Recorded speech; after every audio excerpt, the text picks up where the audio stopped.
Hi అండి, welcome to fusion videos. ఇవాళ మేము ముందుకు వచ్చేసింది కాకరకాయ ఫ్రై అండి. మరి ఇలా చేస్తే ప్రతి ఒక్కరు కూడా ఇంట్లో తింటారు అండ్ చిప్స్ కూడా అంటారు. సో దీనికి ముందుగా నేను ఒక 250 గ్రామ్స్ ఆఫ్ కాకరకాయ తీసుకొని సన్న ముక్కల్లాగా కోసుకున్నాను, రింగ్స్ లాగా. ఆ తర్వాత ఆయిల్ వేడయ్యాక కాకరకాయ ముక్కలు అందులో వేసేసి గోల్డెన్ బ్రౌన్ వచ్చేలాగా ఫ్రై చేసుకోవాలి.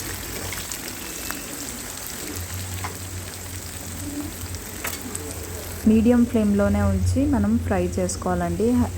పెద్ద మంట పెట్టేస్తే మాడిపోతాయి. సో మీడియం ఫ్లేమ్లోనే ఉంచి ఫ్రై చేసుకున్న తర్వాత అవి ఒక బౌల్లోకి తీసేసుకోవాలి. ఫ్రై అయిన ముక్కలు ఒక బౌల్లోకి తీసేసుకోవాలి.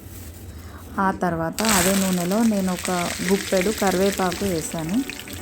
వేసేసి అవి కొంచెం క్రిస్పీ అయ్యేలాగా ఫ్రై చేసేసి ఆ తర్వాత ఈ కాకరకాయ ముక్కలు, కరివేపాకు ఫ్రై చేసినవి అన్నీ కూడా ఒక బౌల్లోకి వేసేసి ఒక 1/2 tea spoon salt, 1/2 tea spoon ధనియా పౌడర్ అండ్ ఒక 1/2 టీ స్పూన్ కారం పౌడర్ అండ్ ఒక 1/2 టీ స్పూన్ చాట్ మసాలా వేసేసి బాగా కలిపాను. ఇక అయిపోయిందండి, రెడీ. సో మీరు చిప్స్ వేడివేడి అన్నంలో నెయ్యి వేసుకొని అయినా తినొచ్చు, లేకపోతే సైడ్ డిష్ లాగా అయినా పెట్టుకొని తినొచ్చు. 1 వీక్ దాకా 10 డేస్ దాకా ఉంటుంది. సో మీకు ఇది నచ్చితే లైక్, షేర్ అండ్ సబ్స్క్రైబ్.